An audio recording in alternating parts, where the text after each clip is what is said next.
Good morning class, GK with Vikas में आपका स्वागत है। अब लगातार वीडियो आएगा, उस कारण बस जो है वीडियो नहीं आ रहा था। यूरोपियों का आगमन चल रहा है टॉपिक, उसमें हम डच ईस्ट इंडिया कंपनी के बारे में हम लोग पढ़ चुके हैं। आज ब्रिटिश ईस्ट इंडिया कंपनी के बारे में पढ़ेंगे।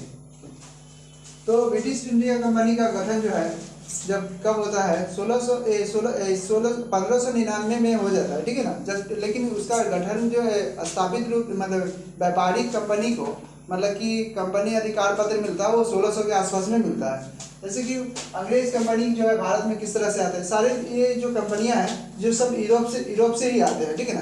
जैसे भी डच हो गया, ये सब यूरोप में पड़ता है। डच हो गया, फ्रांसीसी हो गया, है ना। और ये बोलते हैं ब्रिटिश ईस्ट इंडिया कंपनी हो गया, ये सारे। तो 1599 में Lord mayor merchant of the London से मतलब कि ये ईस्ट इंडिया कंपनी का गठन होता है ना। और 1600 एडी में है ये स्थापित रूप से अधिकार पत्र जो है अधिकार पत्र जो है ना मिल जाता है इसको।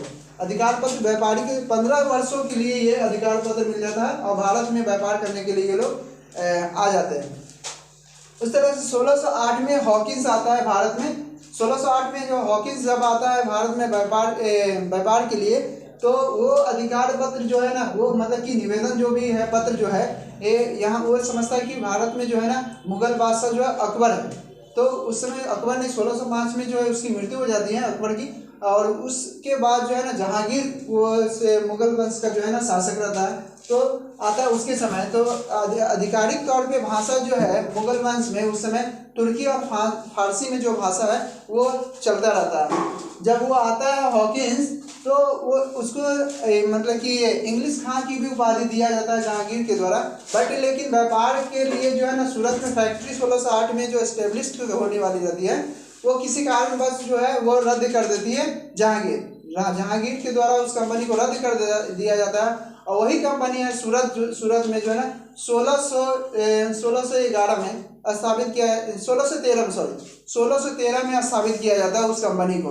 उससे पहले 1611 में मसूलीपट्टनम में है वो बना लेता है। जैसे कि मान लीजिए ये भारत है आपका,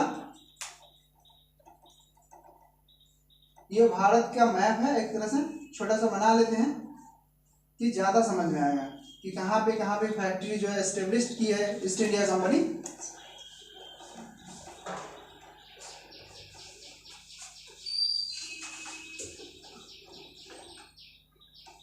ठीक है, तो थोड़ा सा ये डेंजर हो गया यहाँ पे, अच्छा से नहीं बना।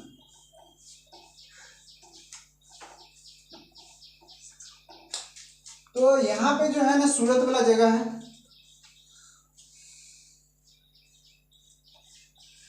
फिर यहाँ पे आपको मसूलीपट्टनम वाला है,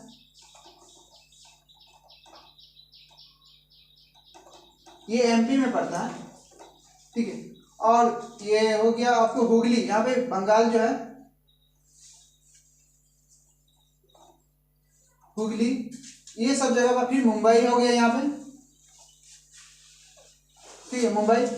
ये सब जगह पे जो है ना ईस्ट इंडिया कंपनी ने अपना फैक्ट्री स्थापित किया है। फैक्ट्री क्या होता है उस समय, फैक्ट्री ये नहीं समझिएगा कि उसमें जो है ना सामान बनाया जाता था। फैक्ट्री इसलिए बनाया गया था जो ये कंपनी जो है अपने देश से इंग्लैंड से कुछ वस्तुएं लाते थे और भारत का जो वस्तुएं होती थी उसको स्टोर करके और यहाँ से ट्रांसपोर्ट किया जाता था। मतलब कि यहाँ से भेजना, बाहर से मतलब कि जो भी उसका आउटपुट सामान जो आता था उसको रखा जाता था।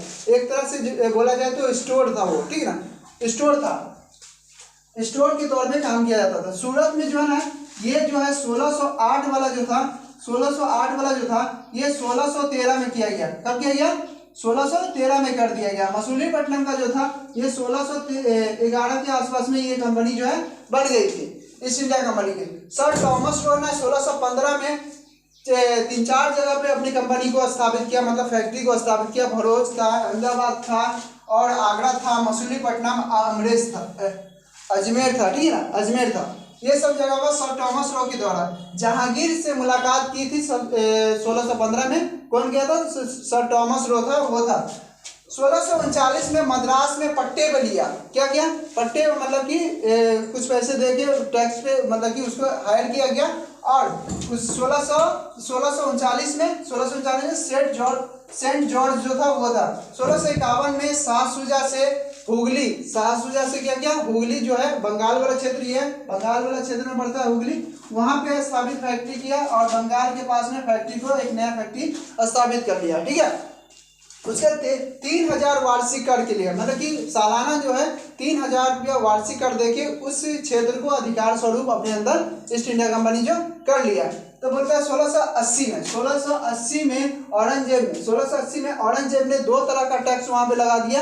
एक 2% का चुंगी कर, किसी वस्तु पे जो है ना टैक्स लगा दिया गया। ठीक है, कि इस वस्तु पे इतना टैक्स जो 2% लगेगा, और 1.5% जो टैक्स है जजिया कर लगाया गया। ठीक है, जजिया कर किस पे लगाया जाता था? गैर मुसलमान जो होता था व्यक्ति उस पे लगाया जाता था। तो ईसाई धर्म से मानने वाले ये लोग थे, है ना, क्रिश्चियन थे, है ना, तो इसके ऊपर भी वो रूल्स जो है फॉलो किया गया, लागू कर दिया गया, तो जजिया कर लगाया गया।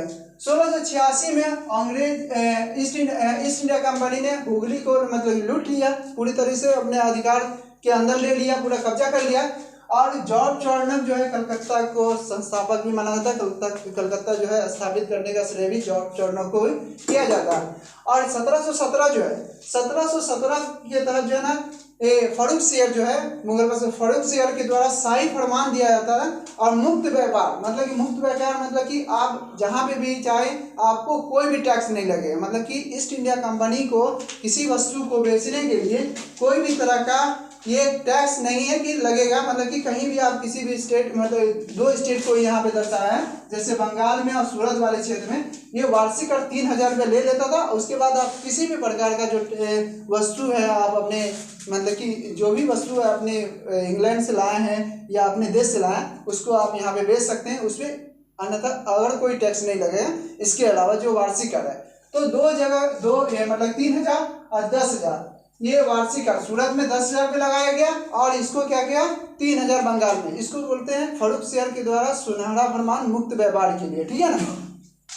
उसके बाद 1661 में जो है पुर्तगाल की एक बेटी रहती है रानी, वो कैथरीन रहती है, और चार्ल्स द्वितीय जो है ना अंग्रेज का रहता है एक बेटा, उसका विवाह जो है ना इसके साथ होता है, एक पुर्तगाली और अंग्रेज। और दहेज स्वरूप जो है ना, दहेज के स्वरूप में क्या मिलता है उसको? मुंबई मिलता है। दहेज स्वरूप जो है मुंबई मिलता है, और मुंबई मिलता है यहाँ पे बैठिए, दहेज स्वरूप जो है ना मुंबई मिल जाता है। और वो जो चार्ल्स द्वितीय रहता है ना, चार्ल्स द्वितीय उसको 10 पाउंड में ईस्ट इंडिया कंपनी को सौंप देता है। क्या करता है?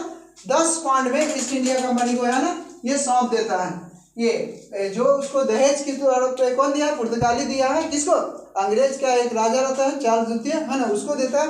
और वो जो है चार्ल्स द्वितीय जो रहता है वो 10 पाउंड में क्या करता है? ईस्ट इंडिया कंपनी को दे देता है।